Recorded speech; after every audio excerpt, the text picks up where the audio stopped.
Okay, तो आज हम पढ़ रहे हैं पाठ नंबर 9। पाठ नंबर 9 और पाठ का नाम है श्रेय। ठीक है, आज हम श्रेय नामक पाठ के बारे में अध्ययन करेंगे। ठीक है, और उससे पहले हम लेखक परिचय पढ़ लेते हैं। ठीक है, तो रचनाकार का परिचय। ठीक है, तो देखो, बहुमुखी प्रतिभा के धनी सच्चिदानंद हीरानंद वात्स्याय अगेय, है ना। तो बहुमुखी प्रतिभा के धनी कौन? सच्चिदानंद हीरानंद वात्स्यायन अगेय, है ना। तो ये इनका नाम है। ठीक है, और ये जो अगेय है वो अगेय नाम से क्या करते थे? काव्य रचना किया करते थे, यानी कविताएं वगैरह लिखते थे। उस समय उनका नाम क्या होता था? अज्ञेय नाम होता था। ठीक है, और उनका वास्तविक नाम है सच्चिदानंद हीरानंद वात्स्यायन। ओके, है ना। तो इनका जन्म कुशीनगर उत्तर प्रदेश के कसिया नामक गांव में 7 मार्च 1911 को हुआ था। ठीक है, तो उनका जन्म कहाँ हुआ? कुशीनगर है ना, जो उत्तर प्रदेश में है ना, उसमें कसिया नामक गांव है, वहां पर कब हुआ? 7 मार्च 1911 को हुआ था। वे कहानीकार होने के साथ साथ क्रांतिकारी नेता भी थे। देखो, वो कहानियां भी लिखते थे और क्रांतिकारी नेता भी थे। क्यों? क्योंकि देखो, इनका जन्म कब हुआ? 7 मार्च 1911 को, और उस समय हमारा देश है वो अंग्रेजों का गुलाम था, है ना। अरे अंग्रेजों का गुलाम था ना, तो उस समय वो कहानियां तो लिखते ही लिखते थे, और साथ में क्या करते थे? वो एक क्रांतिकारी नेता भी थे वो, है ना, जिन्होंने भारतीय स्वतंत्रता संग्राम में बढ़ चढ़कर भाग लिया था। कितनी नावों में कितनी बार काव्य संग्रह के लिए उन्हें प्रतिष्ठित भारतीय ज्ञानपीठ पुरस्कार से सम्मानित किया गया था, है ना। तो वो क्रांतिकारी नेता थे ना, इसलिए उन्होंने क्या किया? उनके द्वारा भारतीय जो स्वतंत्रता संग्राम था ना, अपने देश को आजाद करवाने के लिए जो लोग कोशिशें कर रहे थे ना, उसमें उन्होंने बढ़ चढ़ करके स्वतंत्रता आंदोलन में भाग लिया था। और उनकी एक कितनी नावों में कितनी कितनी बार, है ना, ये इनका काव्य संग्रह है जिसमें उनको ज्ञानपीठ पुरस्कार से सम्मानित किया गया था।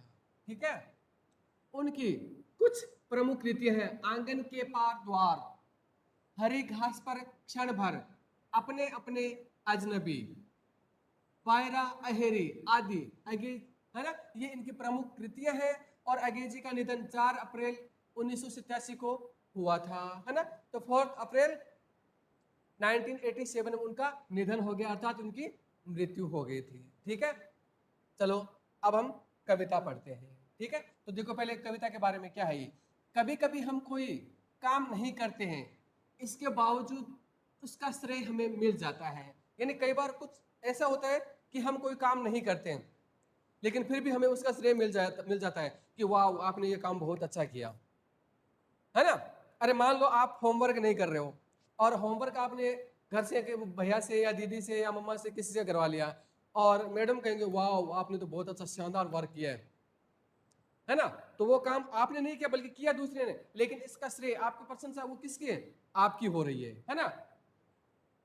भले ही अन्य लोग सच न जानते हो, चाहे दूसरे लोग सच जाने चाहे न जाने, मैडम को सर को पता चले कि नहीं चले, देखो पता तो चले जाता है दूसरों को भी, है ना, पता चले कि न चले, पर हमारा अंतर्मन तो सच्चाई जानता है।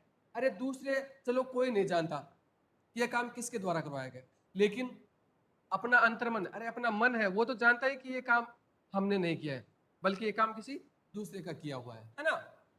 हमारा मन किसी और का श्रेय स्वयं लेने के बोझ को संभाल नहीं पाता है ना। तो हमारा जो मन है वो किसी और का श्रेय स्वयं लेने का बोझ बिल्कुल भी सहन नहीं कर पाता है ना। और हम सभी को बता देते हैं कि ये काम हमने नहीं, किसी और ने किया है ना।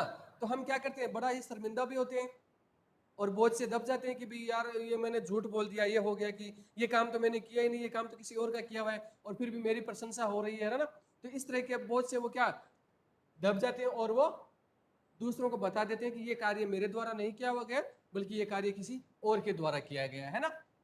आइए इसी भाव की कविता पढ़े, है ना। तो देखो, मैंने कहा पेड़ तुम इतने बड़े हो, इतने कड़े हो, न जाने कितने 100 वर्षों के आंधी पानी में सिर ऊंचा किए अपनी जगह अड़े हो।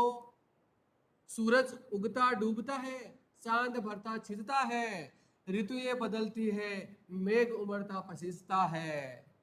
हे मेघ, तो देखो, लेखक कह रहा है कि मैंने, लेखक है पेड़ से पूछ रहा है, पेड़ से कह रहा है कि हे पेड़, तुम इतने बड़े हो, तुम हे पेड़, तुम इतने बड़े, इतने विशाल हो, इतने बड़े हो तुम, है ना, इतने कड़े हो और बहुत कड़क भी हो तुम, है ना, न जाने कितने वर्षों से तुम आंधी तूफान पानी पता नहीं किन किन को तुम झेल रहे हो, है ना, और फिर भी सिर ऊंचा किए अपनी जगह पर अड़े हुए हो, यानी अपनी जगह पर पूरी तरह से स्थित हो, हिल रहे हो न डुल रहे हो, कुछ भी नहीं हो रहा, यानी आप इतने बड़े हो, आंधी तूफान पानी सब कुछ आप मार झेल रहे हो, लेकिन फिर भी आप अपनी जगह पर अड़े हुए हो, है ना। सूरज उगता डूबता है, अरे सूरज है, सूरज भी देखो संसार में सबको प्रकाशित करता रहता है, लेकिन वो भी उगता भी है और डूब जाता है, यानी उदय भी होता है और अस्त भी होता है। अरे सूर्य उदय भी हो जाता है, अस्त भी हो जाता है। और चांद भरता छिजता है, और चांद है वो घटता और बढ़ता भी है। अरे चांद है ना, चंद्रमा, वो भी क्या करता है, हर दिन बढ़ता और घटता रहता है। सूरज है हमेशा डूबता है, हमेशा निकलता है ना। ऋतुएं बदलती हैं, अरे ऋतुएं भी बदलती है, मौसम बदलते रहते हैं। मेघ उमड़ता पसीजता है, मेघ है बादल है, वो भी चारों तरफ उमड़ते रहते हैं, चारों तरफ घूमते रहते हैं और पसीजते हैं, यानी वो पूरी तरह से बरस भी जाते हैं, है ना। और तुम और तुम सब सहते हुए, संतुलित शांत धीर रहते हुए।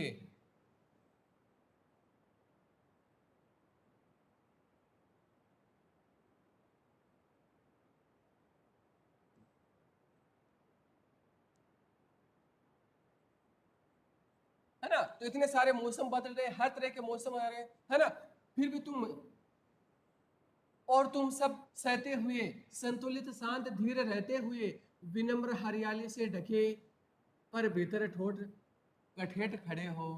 कि मतलब इतने सारे मौसम आ रहे हैं, इतने सारे सब कुछ बदल रहे हैं, हर प्रकार के मौसम वो आ रहे हैं, लेकिन तुम क्या हो, तुम सब कुछ सहते रहते हो, यानी धूप गर्मी बारिश आंधी तूफान सबको सहते रहते हो, संतुलित धीर शांत धीर रहते हुए, यानी तुम पूरी तरह से धैर्यवान और शांत आराम से तुम इनको सबको झेलते रहते हो, और विनम्र हरियाली से ढके हुए हो, और चारों तरफ विनम्रता पूर्वक हरियाली से ढके हुए हो, पर भीतर ठोट कठेठ, ठोट ठोट यानी निराला, और कठेठ कठेठ कठेठे यानी काठ से बने हुए हो, है ना।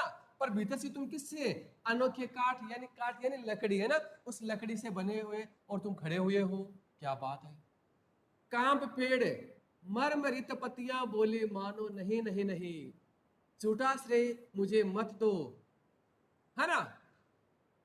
मैं तो बार बार झुकता गिरता उखड़ता, या कि सूख ठूंठ, या कि सूख ठूंठ हो कि टूट जाता, है ना। तो जब लेखक ने उसकी प्रशंसा की कि हे पेड़, तुम इतने बड़े हो, तुम इतने विशाल काय हो, और हर मौसम को तुम झेलते रहते हो, सूरज आज उगता भी है डूबता भी है, चंद्रमा भी घटता बढ़ता रहता है, लेकिन तेरे में इस प्रकार का कोई परिवर्तन नहीं होता, तुम कितने धैर्यवान हो, हर मौसम के हर ऋतु में तुम इस तरह से खड़े हुए रहते हो, एकदम पूरी तरह से, है ना, तुम्हारे ऊपर कोई प्रभाव नहीं पड़ता, तुम तो बड़े महान हो, है ना। तो ये सारे सब कुछ बातें सुनकर पेड़ है वो मरमरित है, मरमरित यानी पत्तियों के हिलने से होने वाली जो आवाज है ना, पत्तियों के हिलने से जो होने वाली जो आवाज है, यानी जब ये सारी सब कुछ पेड़ की प्रशंसा की जा रही थी, श्रेय दिया जा रहा था, उस समय वो पत्तियां हिलती है, और पत्तियां हिलकर मानो ऐसा बोल रही है कि नहीं नहीं नहीं नहीं, झूठा श्रेय मुझे मत दो, कि ये जो आप मेरी प्रशंसा कर रहे हो, मुझे श्रेय दे रहे हो कि इस तरह से खड़े हो, सब कुछ सहन कर रहे हो, इस तरह का श्रेय है वो मुझे तुम मत दो। क्यों, मैं तो बार बार झुकता हूं, गिरता हूं उखड़ता हूं, कि अरे मैं क्या करता हूं, जब आंधी तूफान बारिश आती है तो क्या होता है, मैं झुकता भी हूं, आंधी आती है तो पेड़ झुकते भी हैं, कई पेड़ गिर भी जाते हैं और कई पेड़ उखड़ भी जाते हैं। तो वो क्या कह रहा है कि मैं बार बार क्या करता हूं, मैं बार बार झुकता भी हूं गिर भी जाता हूं और पूरी तरह से जड़ सहित मैं उखड़ भी जाता हूं, या कि सूख ठूंठ होके टूट जाता हूं, और मैं अंत में क्या है, सूख जाता हूं, और सूख कर क्या हो जाता हूं, मैं ठूंठ हो जाता हूं, एकदम पूरी तरह से लकड़ी की तरह हो जाता हूं, और अंत में मैं टूट जाता हूँ।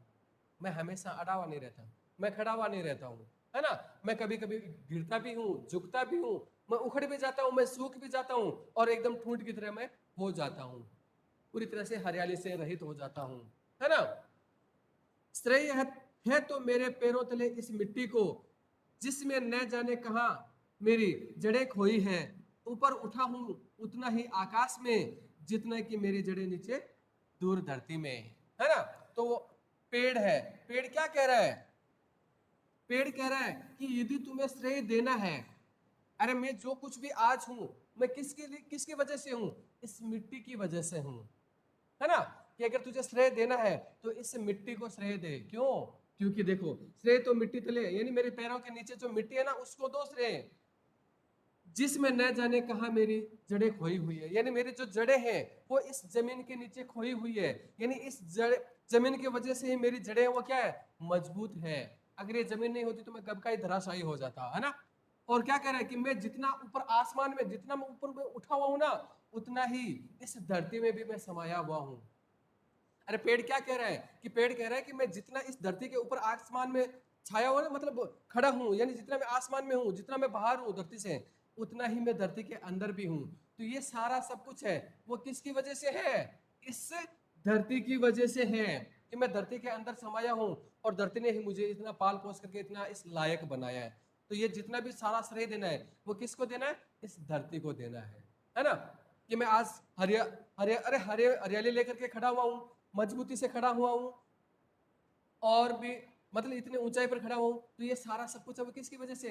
इस धरती की वजह से। क्यों? क्योंकि मेरा जितना भी पालन पोषण है, मुझे मजबूती है, वो सारी की सारी किससे मिलती है? इससे पृथ्वी से ही मिलती है। इसलिए इसलिए श्रेय देना है तो किसको देना है? इस धरती को दो। Okay, thank you.